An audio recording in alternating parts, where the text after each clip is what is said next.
کہ جو بیچارے غلام تھے وہ سب سے زیادہ ستائے گئے، اس لیے کہ غلاموں کے تو حقوق ہی کوئی نہیں تھے۔ ان کو تو اگر کوئی شخص اپنے غلام کو ذبح کر دیتا تھا تو بھی کوئی پوچھنے والا نہیں۔ بالکل ایسے ہی ہے نا، آپ کی بکری آپ نے ذبح کی، گوشت کھا لیا، کوئی آپ سے کوئی پوچھ سکتا؟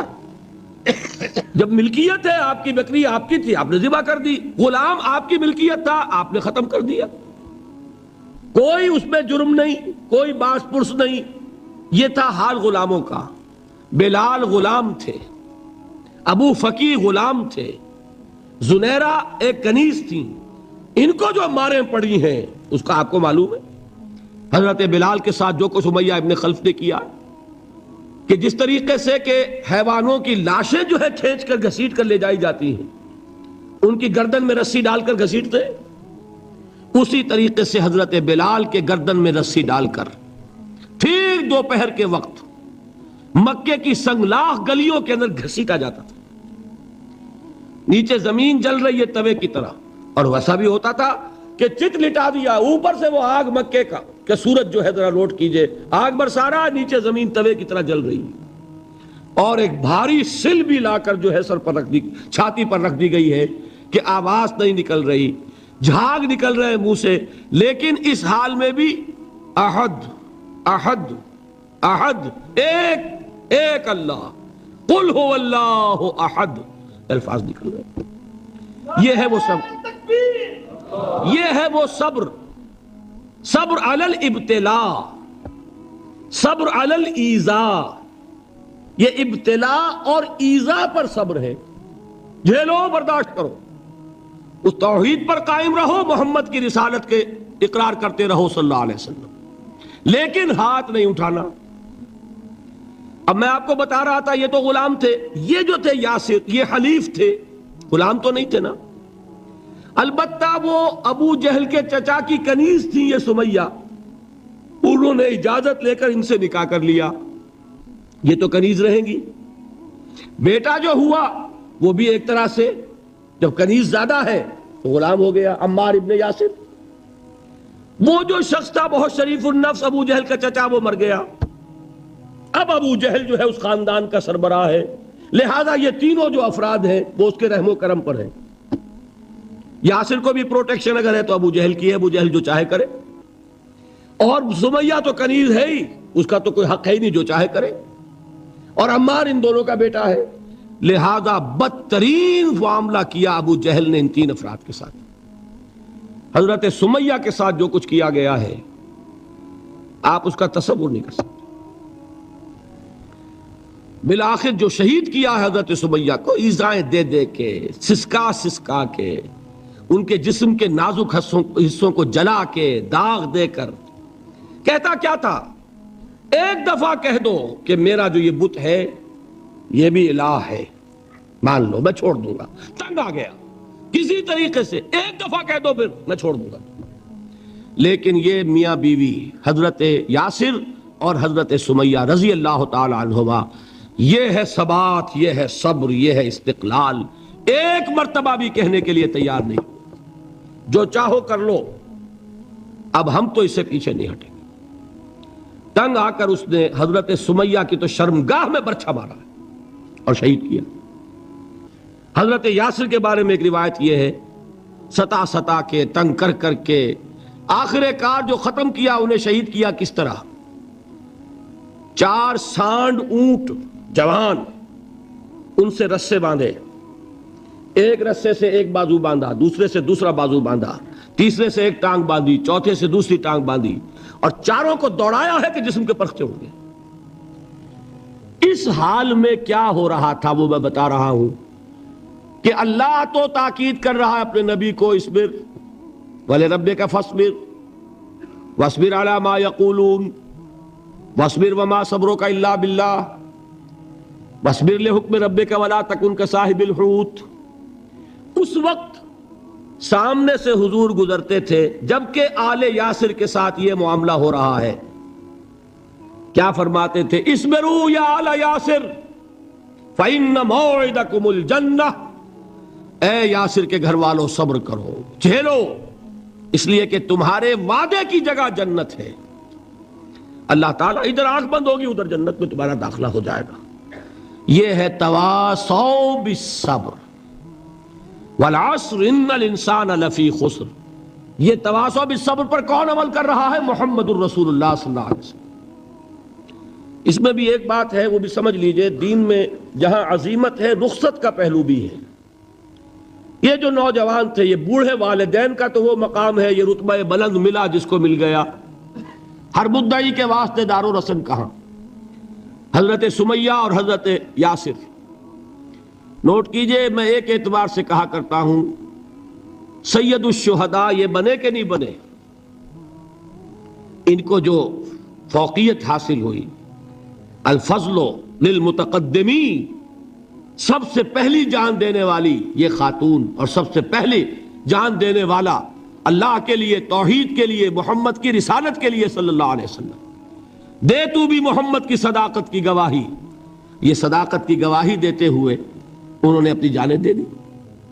لیکن جو نوجوان عمار ہے اس نے رخصت کی راہ اختیار کی، جھیلا نہیں گیا، برداشت نہیں ہو سکا.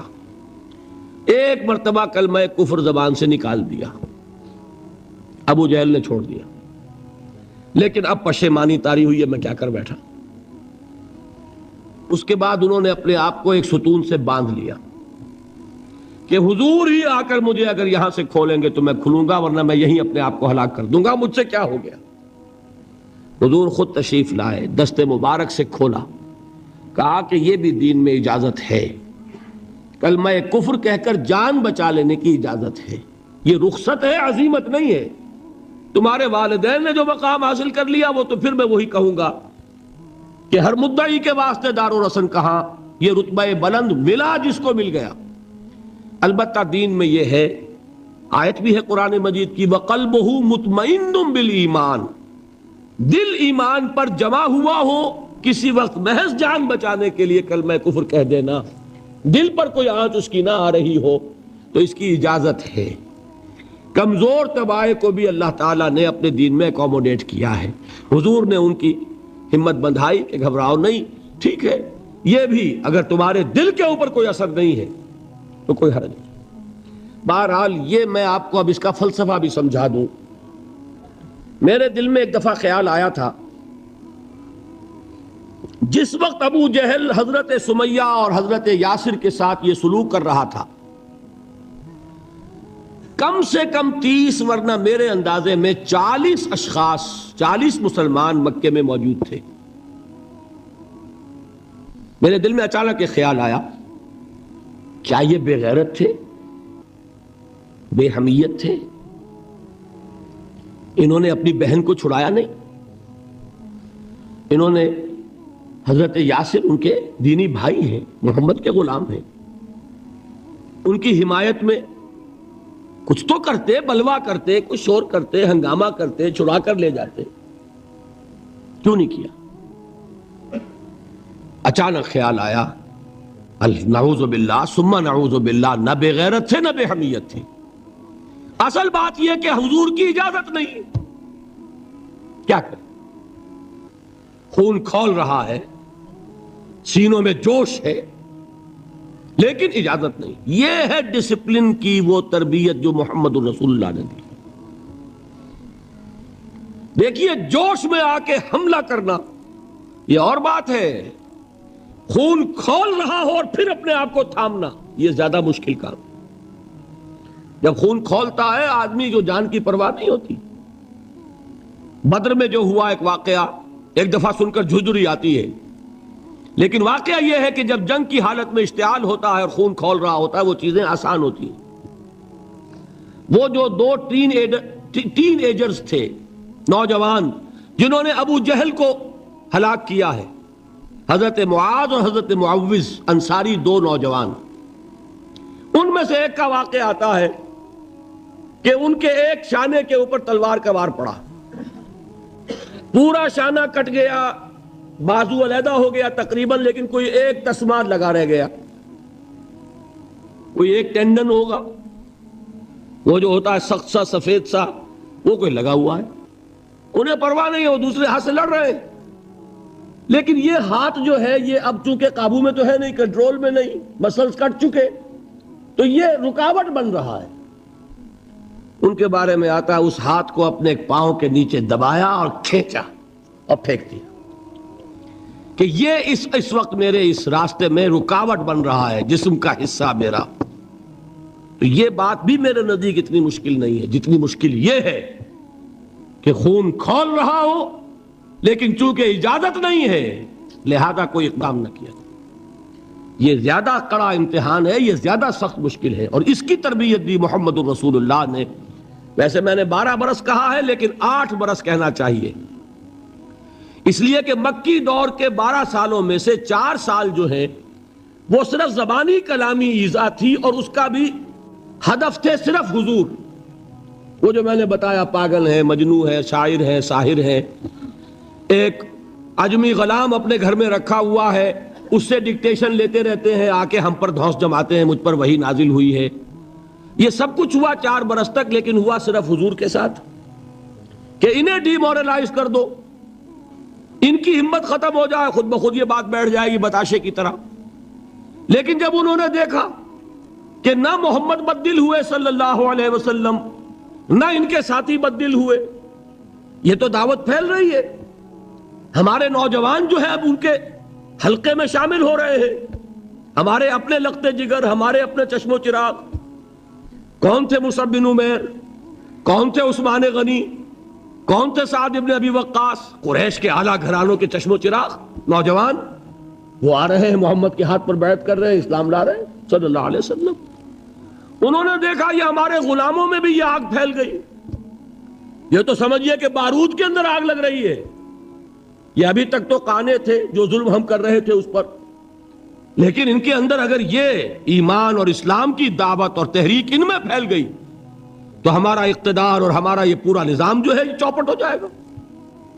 یہ ہے وہ چیز جو میں نے کل آپ کو اقبال کا مصرع پڑھا سنایا تھا کہ نظام کہنا کے پاس بانو یہ مارز انقلاب میں ہے، beware of the revolution that is coming.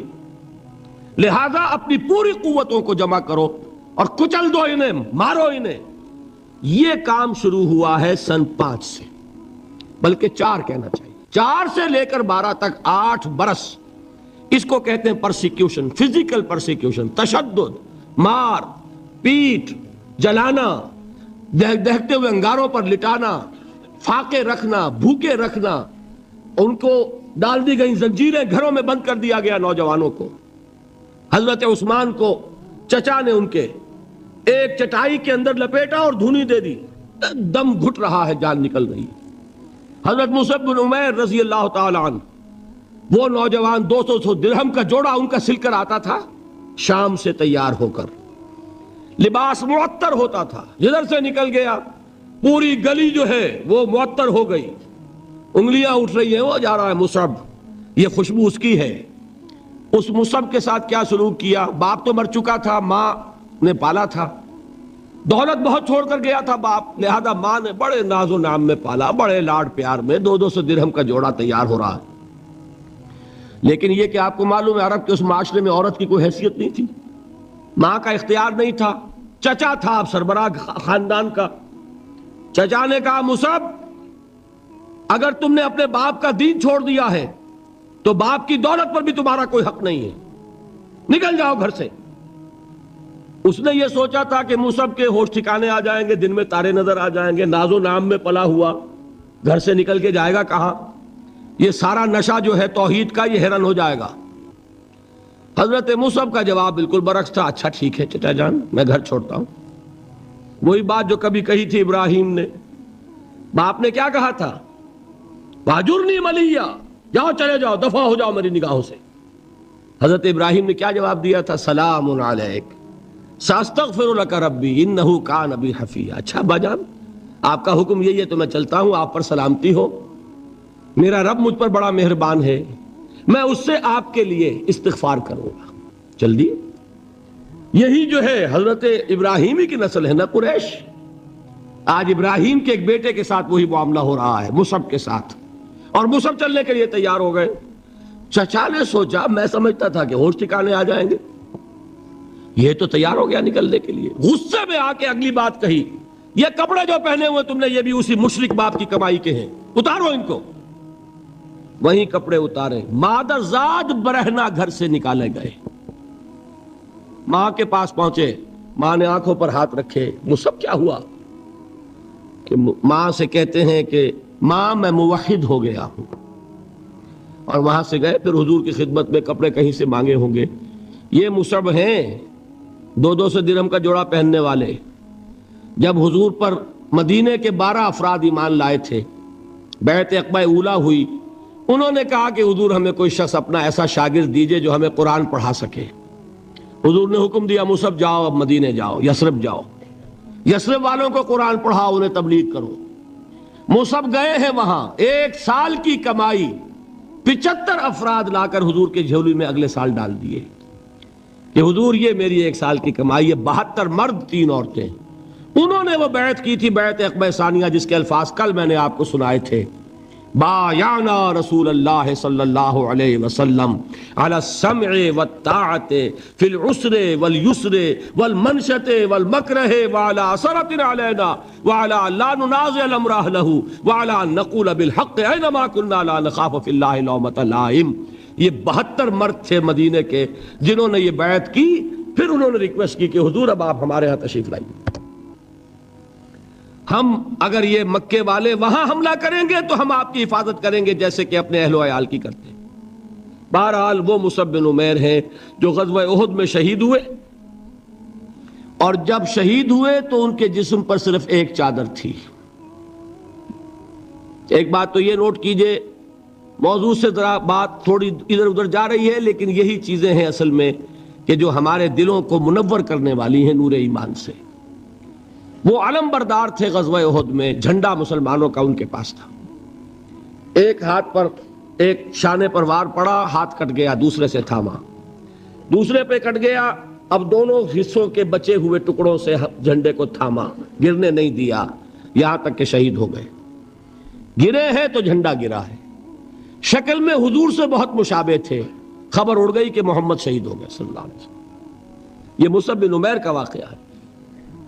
جب ان کو اب دفن کرنے کا وقت آیا، اور شہید کے لیے کفن جو ہے اس کا وہی لباس ہوتا ہے جو شہادت کے وقت ہو، حضور کے سامنے ایک پرابلم پیش کیا گیا۔ حضور، مصعب کے جسم پر تو ایک چادر تھی، اور وہ چادر بھی اتنی چھوٹی ہے، یعنی 2 گز کی چادر بھی نہیں ہے، اس سے اگر سر ڈھانپتے ہیں مصعب کا تو پیر کھل جاتے ہیں، پیر ڈھانپتے ہیں تو سر کھلتا ہے، کیا کریں؟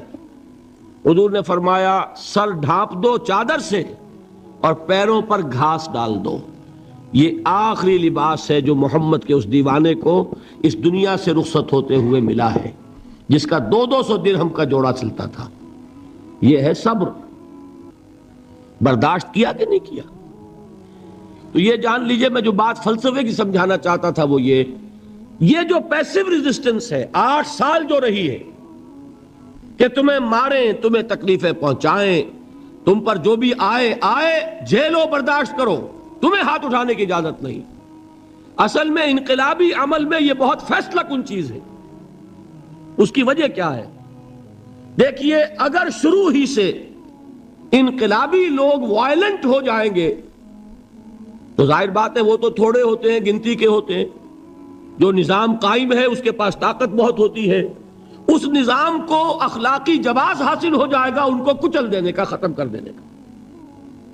اب جب کہ وہ ہاتھ نہیں اٹھا رہے تو اخلاقی جواز تو نہیں ہے نا۔ اب اگر مارا جا رہا ہے تو عوام الناس کی دلی ہمدردیاں ان کے ساتھ ہوتی چلی جاتی ہیں۔ یہ امیہ ابن خلف نے بلال کو آج اتنا مارا، اتنا مارا، اتنا مارا، کیوں مارا؟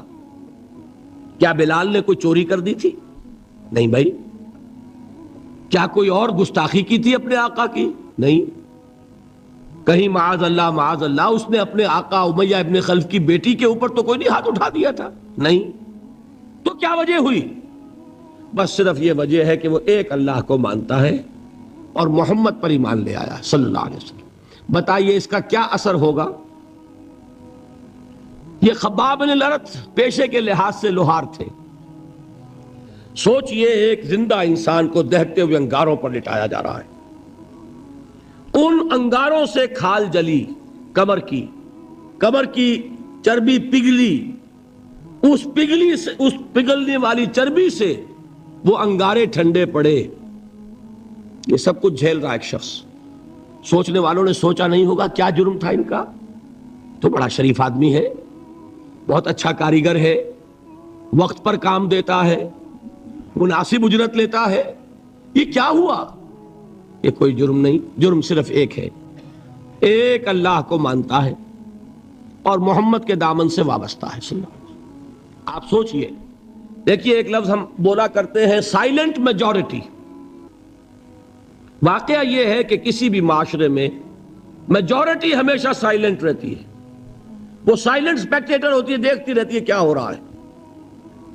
لیکن سائلنٹ میجورٹی سائلنٹ ہوتی ہے، اندھی بہری تو نہیں ہوتی، دیکھتی تو ہے کہ کیا ہو رہا ہے، سن تو رہی ہے کہ کیا چرچے ہیں. اب جب وہ دیکھتے ہیں کہ کچھ شریف لوگ ہیں، بڑے ہی اعلیٰ اخلاق والے لوگ ہیں، ان پر تشدد ہو رہا ہے، انہیں مارا جا رہا ہے، انہیں ستایا جا رہا ہے، ان پر کوڑے برس رہے ہیں، انہیں دیکھتے ہوئے انگاروں پر لٹایا جا رہا ہے، ان کا کوئی جرم نہیں، کوئی ان کی خطا نہیں، سوائے اس کے کہ ایک اللہ کو مانتے ہیں. انہوں نے کسی کو نقصان نہیں پہنچایا، انہوں نے کسی کا بال بیکا نہیں کیا، انہوں نے کسی پر دست درازی نہیں کی، وہ تو دعائیں دے رہے ہیں انہیں. اس کا نتیجہ کیا نکلتا ہے؟ اندر ہی اندر سائلنٹ میجورٹی کنورٹ ہوتی ہے. وہ جرت تو نہیں ہوتی کہ برملا اعلان کریں، لیکن دل ان کے بدل رہے ہیں.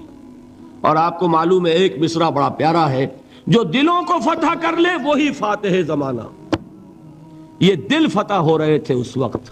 یہ 8 برس میں محمد صلی اللہ علیہ وسلم قریش کے دل فتح کیے، چاہے وہ ایمان نہیں لائے، لیکن اندر سے انہیں نظر آ رہا تھا کہ کون کیا ہے.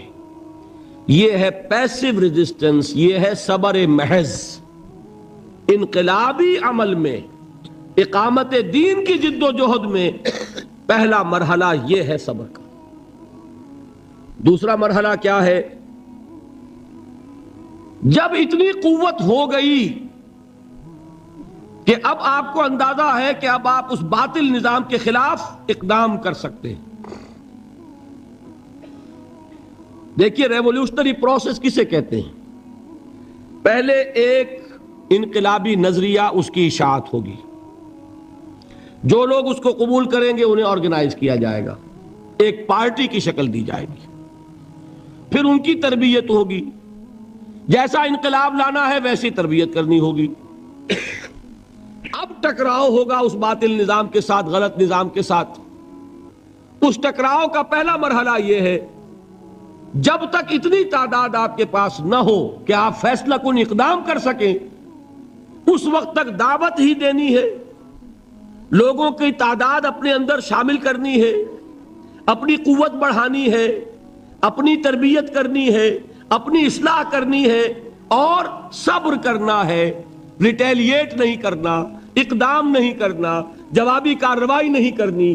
یہ کام ہے جو 12 برس میں مکے میں مکمل ہو گیا.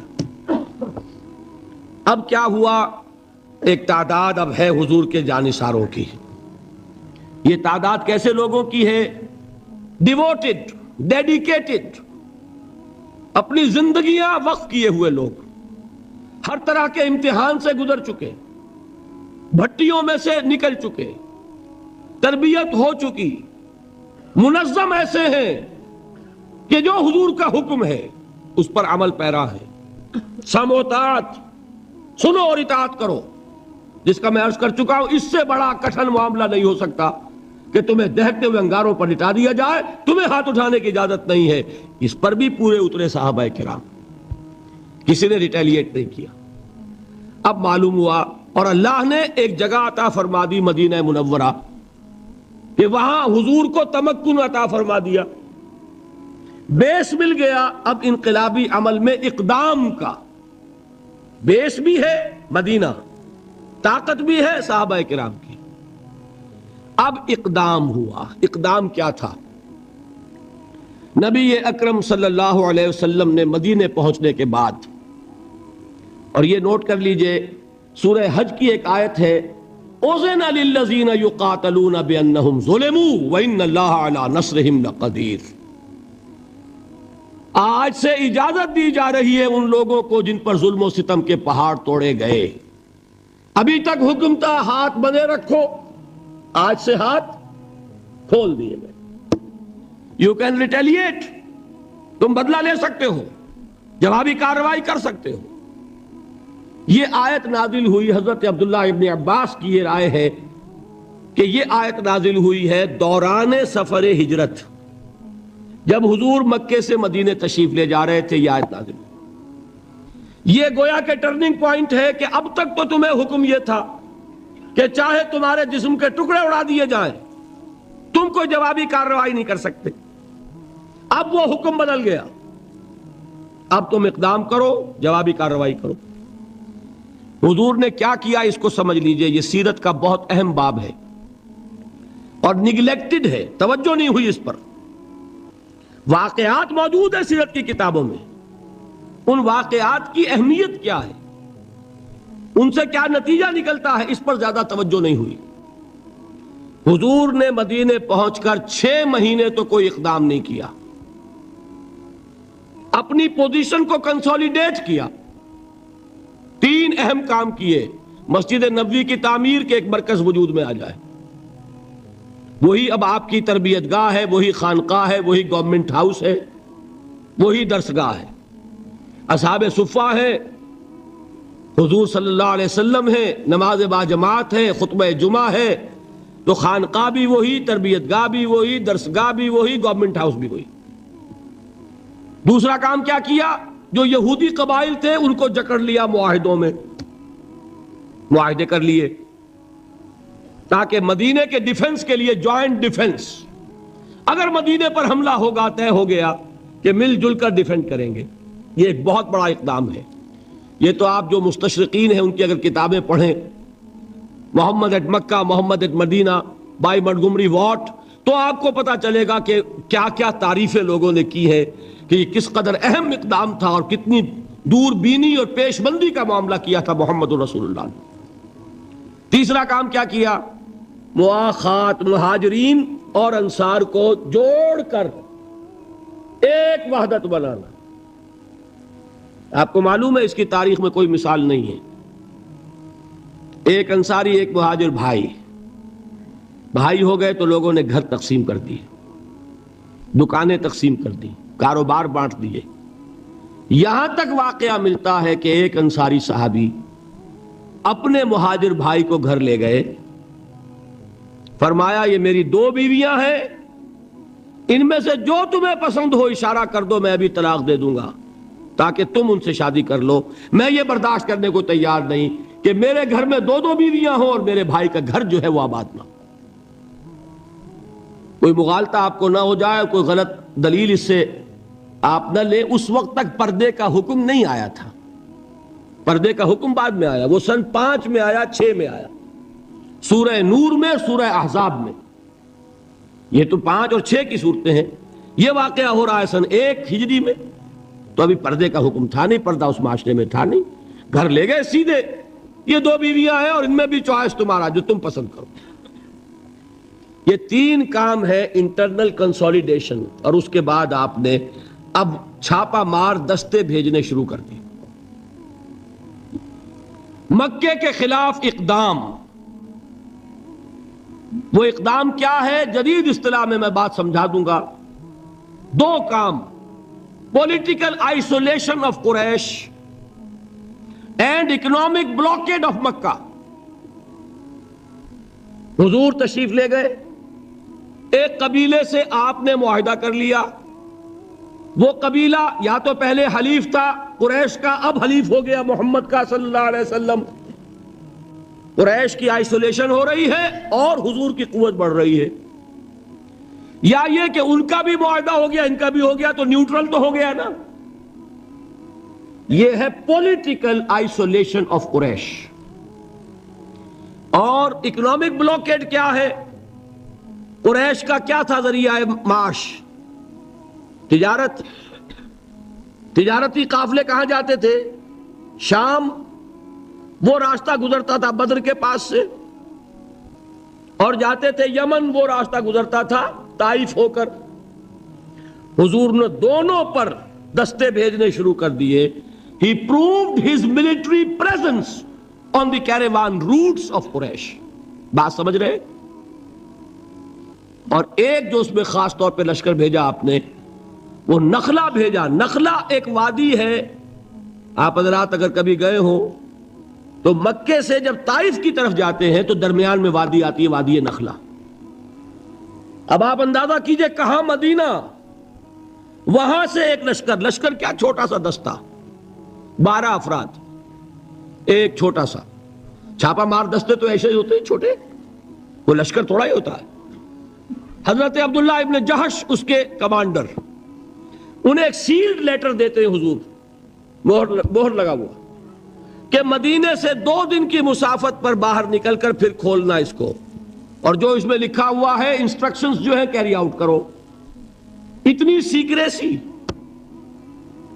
جب وہ نکلے 2 دن کے فاصلے پہ باہر چلے گئے، کھولا، لکھا ہے وادی نخلا میں قیام کرو اور وہاں جا کر قریش کی نقل و حرکت پر نگاہ رکھو اور ہمیں اطلاع دیتے رہو. اب یہ 300 میل کا سفر کر کے وہاں پہنچے ہیں.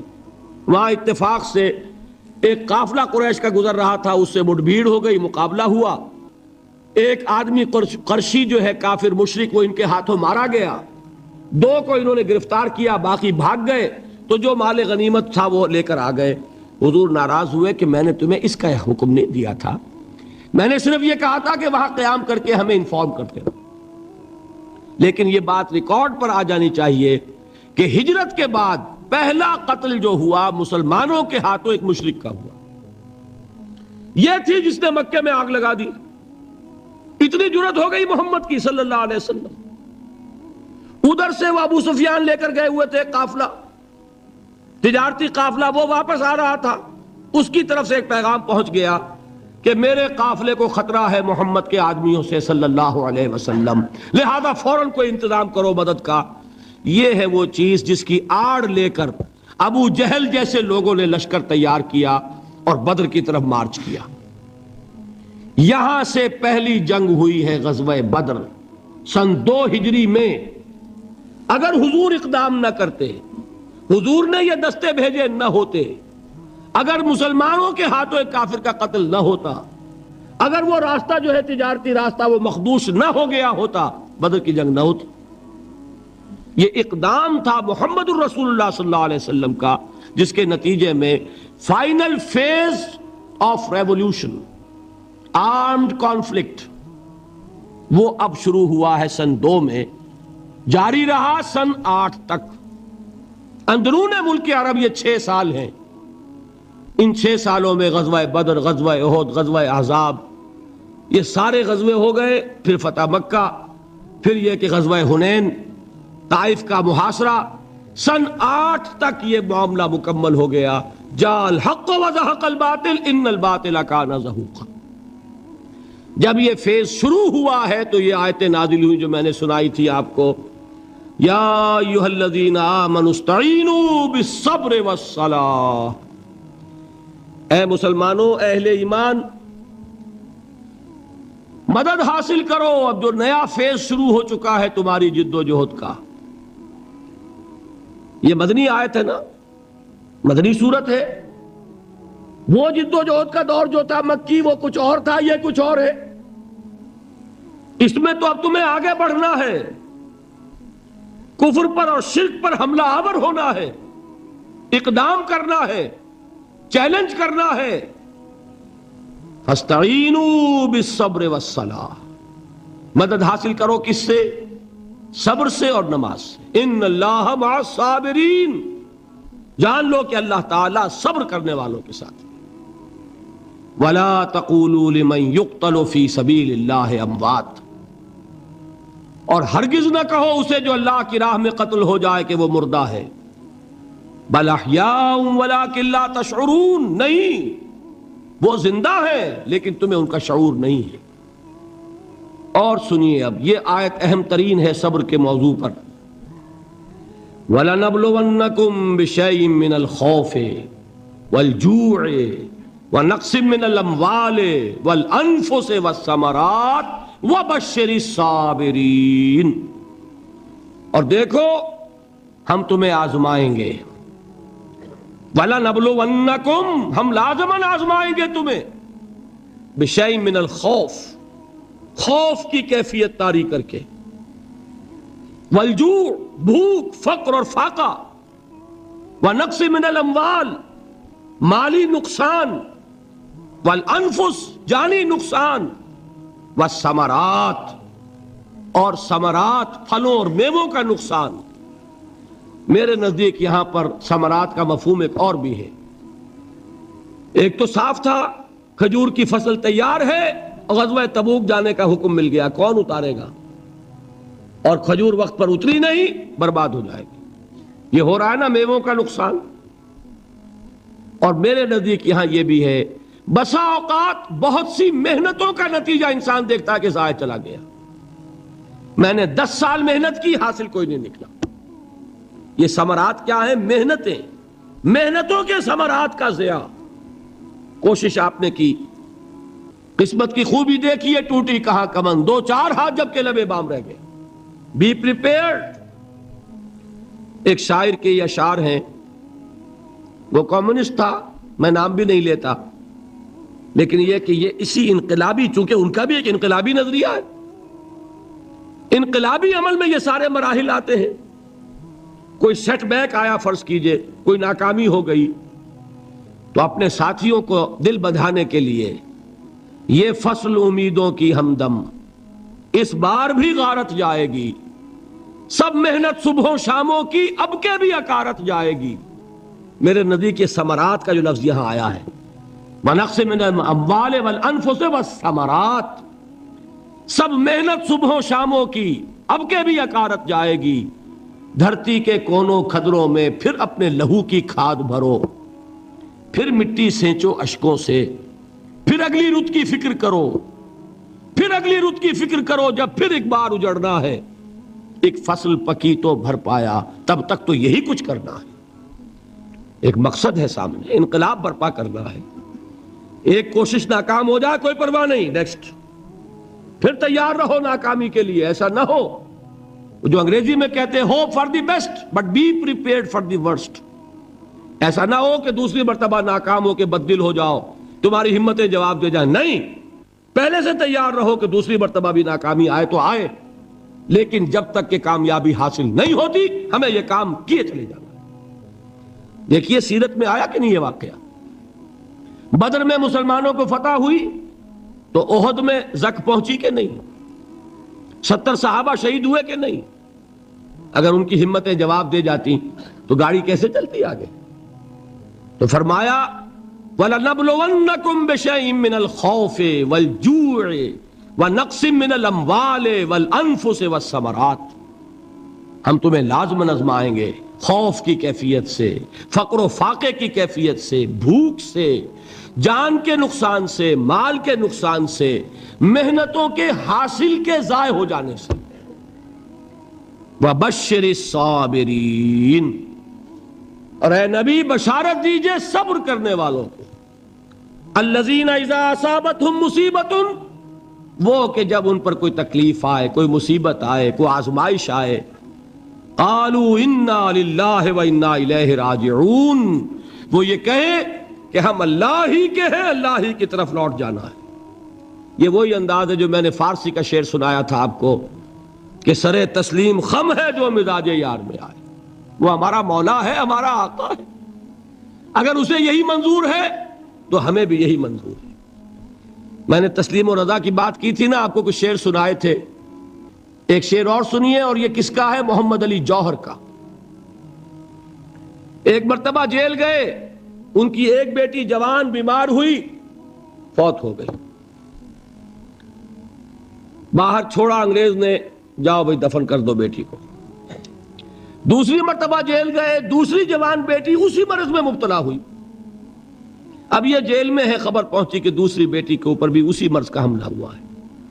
ایک نظم لکھی ہے جس کا آخری شعر یہ ہے، تیری صحت ہمیں منظور ہے لیکن اس کو نہیں منظور تو پھر ہم کو بھی منظور نہیں۔ یہ ہے، جب تک یہ کیفیت نہ ہو اس میدان میں آدمی ثابت قدم نہیں رہ سکتا کہ میرے رب کو اگر یہ منظور ہے تو یہی مجھے منظور ہے، اور تیری صحت ہمیں چاہیے تو ضرور، لیکن ہمارے رب کو منظور نہیں تو ہمیں بھی منظور ہے۔ راضی برضائے رب۔ وبشر الصابرین الذین اذا اصابتهم مصیبۃ قالوا انا للہ وانا الیہ راجعون۔ نہ شود نصیب دشمن کے شود ہلاک تیغت، سر دوستہ سلامت کے تو خنجر آزمائی۔ اولئک علیہم صلوات من ربہم ورحمہ، یہی ہیں وہ لوگ جن پر ان کے رب کی طرف سے عنایتیں ہیں اور رحمتیں ہیں۔ وَأُولَٰئِكَ هُمُ الْمُهْتَدُونَ، اور یہی ہیں وہ لوگ جو کامیاب ہونے والے ہیں، ہدایت پانے والے، ہدایت یافتہ۔ اسی سورہ بقرہ میں ذرا آگے چل کر، یہ تو ہے 20واں رکوع، 19واں رکوع، 21ویں رکوع کی پہلی آیت ہے لَيْسَ الْبِرَّ أَن تُوَلُّوا وُجُوهَكُمْ قِبَلَ الْمَشْرِقِ وَالْمَغْرِبِ وَلَٰكِنَّ الْبِرَّ مَنْ آمَنَ بِاللَّهِ وَالْيَوْمِ الْآخِرِ وَالْمَلَائِكَةِ وَالْكِتَابِ وَالنَّبِيِّينَ وَآتَى المال على حبه ذوي القربى واليتامى والمساكين وابن السبيل والسائلين وفي الرقاب وأقام الصلاة وآتى الزكاة والموفون بعهدهم إذا عاهدوا والصابرين في البأساء والضراء وحين البأس۔ اب یہ آیت جو ہے سورۃ العصر میں جو مضامین آئے تھے سارے اس میں موجود ہیں۔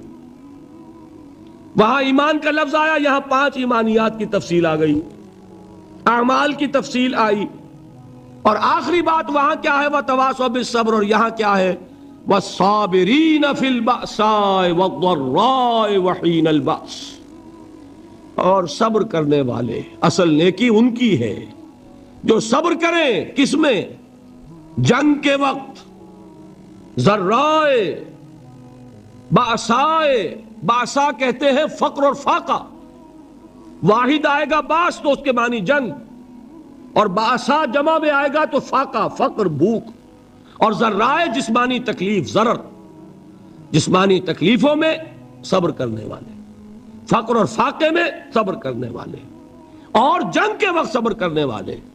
اولئک الذین صدقوا واولئک هم المتقون، یہ ہیں وہ لوگ جو صبر کرنے والے ہیں، یہ ہیں جو سچے ہیں، جو اپنے دعوے میں نیکی کے اور ایمان کے صادق ہیں، اور یہی وہ لوگ ہیں جو متقی۔ اگلی سورت ہے سورہ آل عمران، اس میں 2 لفظ آئے ہیں، آخری آیت یا ایھا الذین آمنوا اصبروا وصابروا ورابطوا واتقوا اللہ لعلکم تفلحون۔ دیکھیے یہاں صبر اور صابر، جو تعلق جہد اور جہاد کا ہے وہی ہے صبر اور مصابرت۔ صبر ایک طرفہ عمل ہے، آپ جھیل رہے ہیں، برداشت کر رہے ہیں، صبر علی المعصیہ، صبر علی الطاعہ، صبر علی الابتلاء، یہ سب کیا ہے؟ صبر۔ اور مصابرت کیا ہے؟ صبر کا صبر سے مقابلہ۔ یہ سورہ آل عمران، اب وقت نہیں ہے میں آپ کو سناتا اللہ تعالیٰ نے کیسے کیسے مسلمانوں سے کہا، مسلمانوں تمہیں زک پہنچی ہے تو انہیں بھی تو پہنچی تھی، ان کے 70 نہیں مارے گئے تھے بدر میں، ان کے حوصلے جو ہیں وہ تو پست نہیں ہوئے، وہ اگلے سال آ گئے تم پر چڑھائی کر کے، تم کیوں اتنا برا مان رہے ہو؟ تمہارے دل اتنے زخمی کیوں ہو گئے؟ تمہیں تکلیف پہنچتی ہے تو انہیں بھی پہنچتی ہے۔ اپنی غیرت جو ہے ہمیں ذرا اس کا جائزہ لینا چاہیے۔ لوگ باطل نظریات کے لیے کتنی قربانیاں دے رہے ہیں، لوگ باطل چیزوں کے فروغ کے لیے کتنی محنتیں کر رہے ہیں۔ جیسا کہ میں نے ابھی کہا تھا، اسی غیرت کو چیلنج کرنے کے لیے، ذرا آپ کی حمیت دینی کو جوش دلانے کے لیے، قادیانی نوجوان کتنی تعداد میں اپنے آپ کو دین کے لیے وقف کرتا ہے، اور آپ کتنے نوجوان ہیں جو اپنے آپ کو دین کے لیے وقف کر دیں، اور ہوں وہ کھاتے پیتے گھرانوں کے لوگ۔ یہ نہیں ہے کہ اگر کوئی اور کام نہیں کر سکتا تو پھر یہ ہے کہ وہ دین کے کام میں لگ جائے۔ باصلاحیت لوگ، کھاتے پیتے لوگ، ذہنی استعداد رکھنے والے لوگ، اونچے گھرانوں کے لوگ، وہ وقف کریں اپنے آپ کو دین کے لیے۔ اس کے بغیر کیسے باہر آ جائے گی، کیسے رونق آ جائے گی؟ تو دنیا میں باطل نظریات والے جو ہیں، یہ بات کہی گئی ہے، مسلمانوں تم اگر توحید کے لیے لڑ رہے ہو، دیکھتے نہیں ابو جہل کو، اس نے گردن کٹوائی ہے شرک کے لیے، شرک کے لیے گردن کٹوائے، اور تم توحید کے لیے گردن کٹوانے کو تیار نہ ہو۔ اس نے گردن کٹوائی کہ نہیں کٹوائی؟ اور کس طرح کٹوائی ہے؟ جو کہ بڑا متکبر قسم کا، فرعون قسم کا شخص تھا، جب گردن کاٹنے لگے تو کہتا ہے ذرا نیچے سے کاٹنا، تاکہ جب تم نیزے کے اوپر چڑھاؤ میرے سر کو تو اونچا نظر آئے، معلوم ہو سردار کا سر۔ وہ بدبخت مرتے ہوئے بھی جو اس کی یہ کیفیت تھی نا، اس کو ذہن میں رکھیے۔ تو یہ لوگوں نے قربانیاں دی، جانیں دی، تو فرمایا اگر تم ان سے زیادہ قربانی نہیں دو گے، جو نوٹ کر لیجئے اس کو، مجرد اگر حق کو غالب کرنا اللہ کے ذمے ہو تو آنے واحد میں غالب کر دے گا، تمہیں تکلیف ہی دینے کی ضرورت نہیں۔ سمجھ رہے؟ کیا اللہ کے مقابلے میں کوئی باطل کی طاقت ٹھہر سکتی ہے؟ یہ تمہارے ایمان کا امتحان ہے، یہ تمہارے خلوص کی آزمائش ہے، یہ تمہارے امتحان کا ثبوت درکار ہے کہ اللہ تعالیٰ دیکھنا چاہتا ہے تم اس کے لیے اپنی جانیں قربان کرنے کو تیار ہو کہ نہیں، تم اس کے لیے تن من دھن لگانے کو تیار ہو کہ نہیں۔ اور یہ جان لو کہ اگر کفار اور مشرکین اور ملحدین اور باطل نظریات والے وہ جو کچھ قربانیاں اپنے باطل نظریات کے لیے دے رہے ہیں، ان سے زیادہ اگر تم نہیں دو گے تو حق غالب نہیں ہوگا۔ انہوں نے جو صبر کیا ہے اپنے باطل نظریات پر، اگر تم اس سے زیادہ صبر کا ثبوت نہیں دو گے اپنے اس حق پر تو حق غالب نہیں ہوگا۔ اس لیے فرمایا یا ایھا الذین آمنوا اصبروا وصابروا، نہ صرف یہ کہ صبر کرو بلکہ صبر میں اپنے دشمنوں سے آگے نکلو، ان کے صبر سے بڑھ کر صبر کرو۔ وَرَابِطُوا، مرابطہ کہتے ہیں چوکس رہنا، ہوشیار، پہرا دو، ایسا نہ ہو کہ دشمن جو ہے غفلت میں تمہارے اوپر کوئی حملہ جو ہے کر بیٹھے۔ وَاتَّقُوا اللَّهَ، اور اللہ کا تقوی اختیار کرو، لعلکم تفلحون، تاکہ تم فلاح پاؤ۔ یہ ہے حضرات تواصوا بالصبر۔ میں نے عرض کیا تھا ہر جگہ پر آپ کو چوٹی کی بات صبر ملے گا۔ آیت الکرسی، آیت البر جو میں نے آپ کو سنائی آخر میں، والصابرین فی الباساء والضراء وحین الباس، حامیم السجدہ، وما یلقاها الا الذین صبروا وما یلقاها الا ذو حظ عظیم۔ اس کے بغیر تو نہیں ہوگا۔ تھوڑ دلے لوگ، کم ہمت لوگ، عزیمت نہ رکھتے ہو، حوصلہ نہ رکھتے ہو، برداشت نہ رکھتے ہو، تحمل نہ کر سکیں، لالچ سے ڈگمگا جائیں۔ دیکھیے یہ بھی میں نے چونکہ بات کہی تھی، سن لیجئے سیرت سے۔ حضور صلی اللہ علیہ وسلم کے بارے میں جب مکے کے سرداروں کو یہ یقین ہو گیا کہ تشدد ہمارا فیل ہو گیا ہے، نہ محمد بدل ہوئے نہ ان کے ساتھی صلی اللہ علیہ وسلم ورضی اللہ تعالی عنہم اجمعین، تو انہوں نے دوسرا پاسا پھینکا۔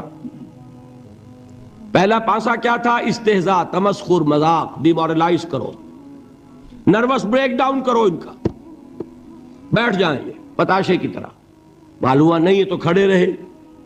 تو دوسرا وار، مارو، ستاؤ، تکلیفیں دو، بھوکا مارو، دہکتے ہوئے انگاروں پر لٹاؤ، ان کو ہلاک کرو۔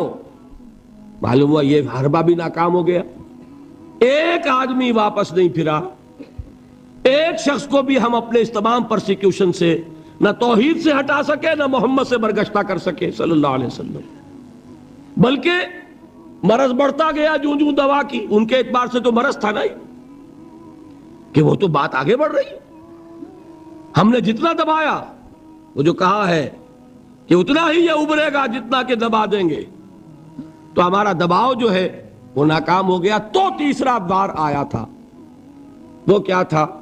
سفارت آئی ابو طالب کے پاس۔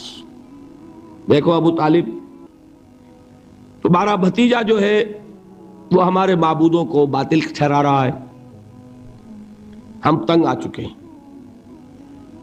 اگر تو اسے بادشاہت چاہیے، اگرچہ ہم کسی بادشاہت کے عادی نہیں ہیں، لیکن ہم اسے اپنا بادشاہ بھی مان لیں گے۔ اگر اسے دولت چاہیے، وہ اشارہ کرے، ہم سیم و زر کے انبار اس کے قدموں میں لگا دیں گے،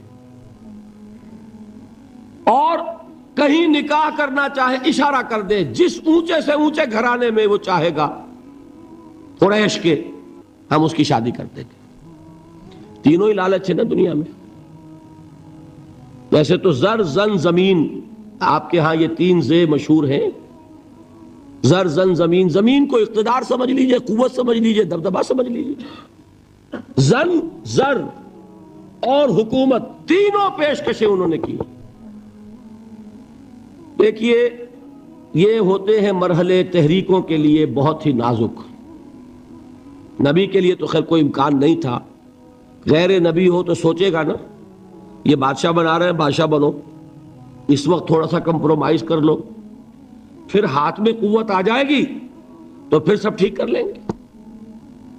اگرچہ کبھی ٹھیک نہیں ہوتا، وہ ٹھیک ہوتا ہے اسی پروسیس سے جو محمد الرسول اللہ نے اختیار کیا۔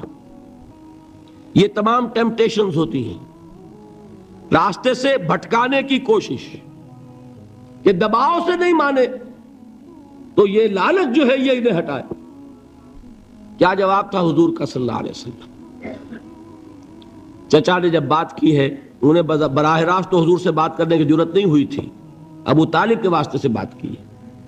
چچا نے جب بات کی ہے آ کر، حضور نے فرمایا چچا جان اگر وہ میرے داہنے ہاتھ میں سورج اور بائیں میں چاند رکھ دے تب بھی میں یہ کام نہیں چھوڑ سکتا۔ تو عزیمت میں نے کہا تھا صبر کیا ہے؟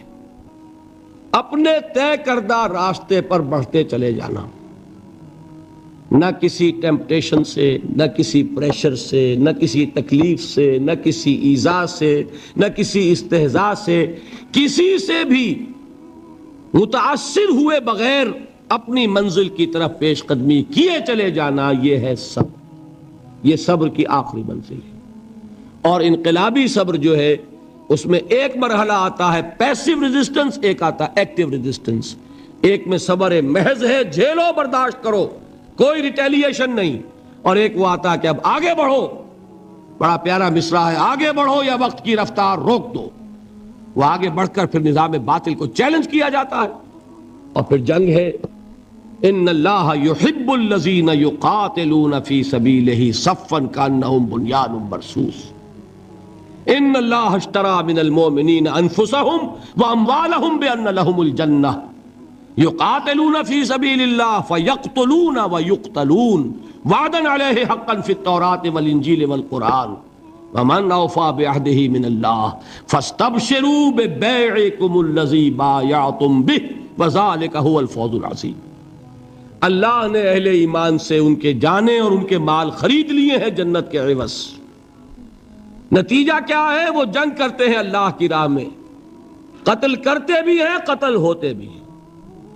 بدر میں 70 کو قتل کیا، مسلمان شہید ہوئے 13۔ 14ویں وہ تھے جو زخمی ہو گئے تھے، واپسی پر مدینے کے راستے میں ان کا بھی انتقال ہوا۔ 14 مسلمان، ادھر 70۔ اور احد میں 70 صحابہ شہید، ادھر 23۔